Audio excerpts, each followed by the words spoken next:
ನನ್ನ ಜವಾಬ್ದಾರಿಯನ್ನ ನಾನು ಅಚ್ಚುಕಟ್ಟಾಗಿ ನಿಭಾಯಿಸಿದ್ದೀನಿ. ನನಗೆ ಹೆಮ್ಮೆ ಐತೆ.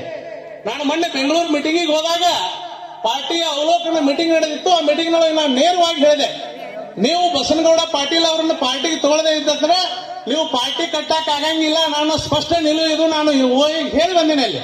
ಯಾಕಂದ್ರೆ ಸಂಬಂಧಪಟ್ಟಿರ್ತಕ್ಕಂಥ ಕೇಂದ್ರ ನಾಯಕರಿಗೆ, ರಾಜ್ಯ ನಾಯಕರಿಗೆ ಈಗಾಗಲೇ ನಾನು ಪತ್ರವನ್ನು ಕೂಡ ಬರೆದಿದ್ದೀನಿ. ಅದನ್ನೆಲ್ಲ ವೇದಿಕೆ ಮೇಲೆ ಹೇಳಕ್ಕಾಗಂಗಿಲ್ಲ. ಬರುವಂತ ದಿನಗಳೊಳಗ ಮುಂದಿನ ಮುಖ್ಯಮಂತ್ರಿ ಆಗಬೇಕು ಅಂತ ಹೇಳಿ ಮೊದಲನೇ ಅಪೇಕ್ಷೆ ಪಡತಕ್ಕಂಥ ವ್ಯಕ್ತಿ ನಾನು.